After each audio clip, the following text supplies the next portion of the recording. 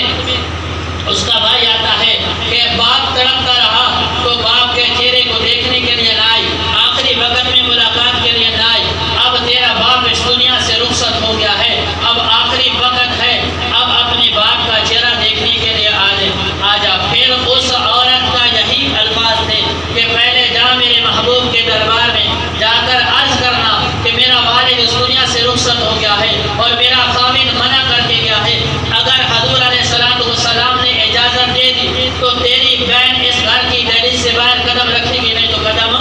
نہیں رکھے گی۔ وہ حضور علیہ السلام کے دربار میں جاتے ہیں، عرض کرتے ہیں یا رسول اللہ والد صاحب کا انتقال ہو گیا، اگر میری بہن کو اجازت ہو۔ حضور علیہ السلام نے پھر وہی الفاظ ارشاد فرمائے کہ اگر خامن نے گھر سے باہر نکلنے کی اجازت نہیں دی ہے تو میں محمد اجازت نہیں دیتا۔ اب کیا ہوا؟ والد کا جنازہ اٹھایا گیا، بہن کے گھر کی دہلیز پہ لا کر رکھا گیا اور پھر بہن کو کہا گیا کہ تم تو باپ کو ملنے کے لیے نہ آئی، اب تیرے باپ کا جنازہ، تیرے باپ کی میت تیرے گھر کی دہلیز پہ آ گئی ہے، اب آپ اور اپنے باپ کا چہرہ دیکھ لے۔ وہ بہن جاتی ہے، اپنے والد کے چہرے انور کی زیارت کرتی ہے اور باپ کے قدم پکڑ کر اللہ کے ہاں سر بسجود ہوتی ہے، اللہ کے ہاں اللہ کے حضور دعا کرتی ہے یا اللہ یہ میرا والد ہے، آخری وقت میں تڑپتا رہا لیکن میں نے تیرے محبوب کی شریعت کے خاطر، میں نے تیرے دین کی حد کو خراس نہیں کیا ہے، اپنے والد کو تڑپتا چھوڑ دیا، مرض الموت میں چھوڑ دیا۔ اپنے والد کے آخری وقت میں جب وہ اس دنیا سے رخصت ہو رہا تھا، ہر بہن کی، ہر بیٹی کی خواہش ہوتی ہے کہ وہ اپنے آخری وقت میں اپنے والدین کے پاس جائے، کچھ باتیں کر لے، کچھ اپنے والد کا زندہ آخری وقت میں چہرہ دیکھ لے، لیکن میں نے سب کچھ قربان کر دیا ہے۔ یا اللہ تیری محبوب کی شریعت پہ میں نے آج نہیں آنے دی ہے، یا اللہ یہ میرا والد چلا گیا، دیکھ میں نے سب کچھ برداشت کر دیا ہے لیکن تیری شریعت کی خلاف ورزی نہیں کی ہے، یا اللہ آج میں تیرے سامنے ہاتھ اٹھا کر دعا مانگتی ہوں، یا اللہ میرے والد کو معاف کر دے، یا اللہ میرے والد کو معاف کر دے۔ وہ بہن دعا مانگ رہی ہے، باپ کا جنازہ اٹھا، جنازہ پڑھا گیا، اس کو باپ کو دفنایا گیا، وہ بہن نے مصلی سے نہیں اٹھی، وہ مصلی پہ بیٹھ کے دعائیں مانگ رہی ہے، یا اللہ میرے والد کو معاف کر دے، یا اللہ میرے والد کو معاف کر دے۔ رات کا وقت ہوتا ہے، اس بہن کی آنکھ لگ جاتی ہے، جب آنکھ لگتی تو خواب میں والد کی زیارت ہوتی ہے، وہ بہن پوچھتی ہے ابا کیا بنا ہے؟ تو والد عرض کرتے ہیں کہ اے میری بیٹی، جو تو نے میرے قدم کو پکڑ کر اللہ سے دعا مانگی ہے، اس دعا کا صدقہ کر کے اللہ تعالیٰ نے مجھے معاف کر دیا۔ کاش آج ہم اپنی بہنوں کی، اپنی بیٹیوں کی، اپنی بیویوں کی ایسی تربیت کرتے۔ اگر آج آپ میں سے ہر ایک اپنے دل پہ ہاتھ رکھ کر یہ بات سوچے، اگر آج بھی کوئی عورت ہوتی اور اس کے والد کا آخری وقت ہوتا، وہ کہتی ہے خامد اگر طلاق دیتا ہے تو دے دے، میں نے اپنے والد کے آخری وقت میں اپنے والد کا دیدار کرنے کے لیے جانا ہے، ایسے ہوتا کہ نہ ہوتا؟ یہ ہماری تربیت ہے۔ اگر آج ہم اپنی بہنوں اور بیٹیوں کی ایسی تربیت کریں تو یہ ہمارا معاشرہ بگڑا ہوا ہے۔ اللہ تعالیٰ ہمارے حالات کو یکسر بدل دے، وہ غفور و رحیم ذات ہے۔ اب اس بہن کا گھر بھی بچ گیا، بہن کا گھر بھی بچ گیا، اور اللہ تعالیٰ نے اس کے صدقے سے اس کے والد کی مغفرت بھی کر دی ہے۔ تو کہتے ہیں سانپ بھی مر گیا اور لاٹھی بھی بچ گئی، ایسے ہوا۔ آج ہم حضور کی شریعت پہ عمل کرنے والے ہوں گے۔ اور پھر دوسرا، ہمسائے، حضور علیہ الصلوۃ والسلام نے فرمایا کہ مجھے جبرائیل امین نے اتنی کثرت سے ہمسایوں کے ساتھ حسن سلوک کرنے کی تاکید فرمائی کہ میں یہ خیال کرنے لگا کہ ہمسائے کو وراثت میں حق دیا جائے گا، وراثت میں حق اس قدر کثرت سے ہمسایوں کے ساتھ حسن سلوک کی مجھے تاکید کی گئی کہ میں یہ خیال کرنے لگا کہ ہمسائے کو وراثت میں حق دے دیا جائے گا۔ اور حدیث میں آتا ہے المسلم من سلم المسلمون من لسانہ و یدہ، کہ مسلمان وہ ہے کہ جس سے دوسرے مسلمان اس کی زبان اور ہاتھ سے محفوظ ہوں۔ کیا ہمارے ہمسائے ہمارے شر سے محفوظ ہیں، ہماری زبان سے محفوظ ہیں، ہمارے ہاتھوں سے محفوظ ہیں؟ کیا ہماری وجہ سے ہمارے ہمسائے کو تکلیف تو نہیں پہنچتی؟ ہمارے کسی قول سے، ہمارے کسی فعل سے ہمارے ہمسائے کو تکلیف تو نہیں پہنچتی؟ حضرت سیدنا ابوبکر صدیق رضی اللہ تعالیٰ عنہ، آپ کی بیٹی سیدہ عائشہ صدیقہ رضی اللہ تعالیٰ عنہ، جب آپ پہ الزام لگا، پچھلے دن میں نے عرض کیا تھا، تو اس الزام کو جو ہوا دینے والا شخص تھا وہ حضرت مصطح تھا، جو حضور علیہ السلام کا صحابی بھی ہے، اور سیدنا صدیق اکبر رضی اللہ تعالیٰ عنہ کا خالہ زاد بھائی بھی ہے، آپ کی سگی خالہ کا بیٹا بھی ہے۔ اس کے مہینے کا جو راشن تھا وہ سیدنا صدیق اکبر رضی اللہ تعالیٰ عنہ کے گھر سے جاتا تھا۔ کتنا بڑا احسان ہے کہ پورے مہینے کا خرچ جو ہے سیدنا صدیق اکبر اس شخص کو دے رہے ہیں، اور اما عائشہ صدیقہ پہ الزام لگا تو لوگوں میں پھیلانے والا یہی حضرت مصطح تھا۔ تو سیدنا صدیق اکبر نے قسم اٹھائی ہے کہ آج کے بعد مصطح کے گھر میرے گھر سے ایک دانہ بھی نہیں جائے گا۔ کسی نے میری بیٹی پہ الزام لگایا ہے تو ادھر سورۃ النور میں اللہ تعالیٰ نے قرآن کی آیت نازل فرما دی۔ حضور علیہ السلام کے دربار میں بیٹھے تھے تو فوراً صدیق اکبر اٹھ کے کھڑے ہو گئے کہ یا رسول اللہ صلی اللہ علیہ وسلم، اس آیت کا کچھ معنی اور مفہوم یہ ہے کہ کچھ لوگوں نے اپنے رشتہ داروں سے قسم کھائی ہے اطاعت اللہ کی، تو وہ فوراً اپنی قسموں کو توڑ دیں۔ تو سیدنا صدیق اکبر رضی اللہ تعالیٰ عنہ فوراً اٹھ کے کھڑے ہو گئے، یا رسول اللہ صلی اللہ علیہ وسلم، میں جانتا ہوں کہ قرآن کی یہ آیت میرے بارے میں نازل ہوئی ہے، سب سے پہلے میں اپنی قسم کو توڑنے کا اعلان کرتا ہوں کہ مصطح کے ساتھ جیسے میرا پہلے رویہ تھا اب بھی رویہ ایسے ہوگا، اور ماہانہ جیسے راشن پہلے میرے گھر سے جا رہا تھا اب بھی ایسے ہی جائے گا۔ اب آج اگر کوئی ہماری بہن اور بیٹی پہ الزام لگائے، کیا ہم اس کو معاف کرنے کے لیے تیار ہوں گے؟ ہمیں نبی علیہ السلام کی شریعت سے تو پتہ چلتا ہے کہ بیٹی پہ زنا کا الزام لگا ہے، اتنا بڑا الزام، اور پھر ایک آیت نازل ہوئی، کان میں آواز پڑی، فوراً معاف کر دیا، فوراً اسی وقت مجمع میں کھڑے ہو گئے۔ آج کوئی ہم جیسا ہوتا تو کہے گا اگر میں مجمع میں بات کرتا ہوں میری ناک نہیں رہے گی، لیکن جہاں حضور کی شریعت آ جائے، جہاں اللہ کا قرآن آ جائے، جہاں حضور علیہ السلام کا فرمان آ جائے، وہاں ناک کیا چیز ہے، گردن بھی کٹ جائے تو کٹتی ہے تو کٹ جائے، لیکن نہ قرآن کی مخالفت کرنی ہے نہ حضور کے فرمان کی مخالفت کرنی ہے۔ پھر آخر میں ایک بات عرض کروں کہ وہ صدیق جو ایک رائی کے دانے کے برابر حضور کی شریعت کی مخالفت کرنا پسند نہیں فرماتے۔ آج کچھ لوگ، کسی پہ تنقید مقصود نہیں ہے لیکن اصلاح تو مقصود ہے، ہم عرض کر سکتے ہیں ہمارا ایک محبت کا رشتہ ہے بلکہ ہمارا ایمان ہے۔ کچھ لوگ کہتے ہیں کہ حضرت فاطمہ الزہرا سلام اللہ علیہا اور سیدنا صدیق اکبر کا آپس میں اختلاف تھا باغ فدق پہ، کہ حضرت فاطمہ نے حق مانگا باغ فدق سے اور سیدنا صدیق اکبر نے ناجائز اس باغ پہ قبضہ کیا اور وہ باغ سیدنا فاطمہ الزہرا کو نہیں دیا، اور اس وجہ سے حضرت فاطمہ اور حضرت صدیق آپس میں اختلاف تھا۔ اب آپ مجھے یہ بتائیں، کیا یہ فاطمہ الزہرا سلام اللہ علیہ کی عصمت بیان ہو رہی ہے یا آپ کی شان کو گھٹایا جا رہا ہے؟ وہ عورت جو اللہ کے دربار میں ہاتھ اٹھائے اللہ تعالیٰ جنت سے کھانا بھیج دے، جو ہاتھ اٹھائے اللہ تعالیٰ جنت سے کھانا بھیج دے، اور وہ عورت اللہ کے بارگاہ میں ہاتھ اٹھائے اللہ تعالیٰ حضور علیہ السلام کے ایک ایک قدم کے بدلے ایک ایک ہزار جہنمیوں کو جہنم سے آزاد کر دے، کیا وہ عورت ایک دنیاوی باغ کی خاطر صحابی رسول سے لڑنا پسند کرے گی؟ اور وہ عام صحابی رسول نہیں جس نے اللہ کے نبی کے دور میں حضور علیہ السلام کی حیات طیبہ میں 17 نمازیں پڑھائی ہیں، حضور کے مصلی نبوت پہ کھڑے ہو کر 17 نمازوں کی امامت کی ہے، اور جو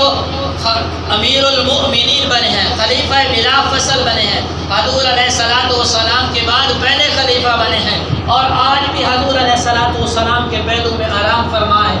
کیا سیدنا صدیق حضور کی بیٹی کے ساتھ زیادتی کریں گے؟ اور کیا سیدہ فاطمہ الزہرا ایک باغ کی خاطر سیدنا صدیق اکبر سے ناراض ہو جائے گی؟ کیا ہمارا ایمان یہ تسلیم کرتا ہے؟ اور جس کی شان قرآن بیان کرے وہ ایک باغ کی خاطر کسی سے لڑ اور جھگڑ رہی ہے، اور جس کو جنت کی بشارت اس دنیا میں ملے اور عام جنتی بھی نہیں جنتی عورتوں کے سردار ہونے کی بشارت اس دنیا میں ملے، وہ کیا دنیا کے ایک گھٹیا مال کی خاطر کسی سے لڑائی اور جھگڑا کرے گی؟ حضور کا فرمان ہے 3 دن سے زیادہ کسی سے ناراض نہیں ہونا، کیا وہ حضور کے فرمان کی نافرمانی کر رہی ہے؟ یعنی ہم کہاں بیٹھ کر سوچتے ہیں، کیا یہ ہم اماں فاطمہ الزہرا کی شان کو بیان کر رہے ہیں کہ ہم اماں فاطمہ الزہرا سے محبت کرتے ہیں لہذا ہم صدیق کو نہیں مانتے کہ انہوں نے ایک باغ نہیں دیا تھا اماں فاطمہ الزہرا کو؟ کمال بات ہے۔ عقل میں جب پردہ ہے نا، اللہ تعالیٰ سے ہر وقت عافیت مانگنی چاہیے۔ جب اللہ تعالیٰ کسی کو گمراہ کرتے ہیں اس کے عقل پہ پردہ ڈال دیتے ہیں، اسے پتہ ہی نہیں ہوتا کہ میں زبان سے کیا کہہ رہا ہوں، کیا میں اماں کی شان کو بیان کر رہا ہوں یا اماں کی شان میں گستاخی کر رہا ہوں؟ اماں جی ناراض تھی اس پہ سیدنا صدیق اکبر رضی اللہ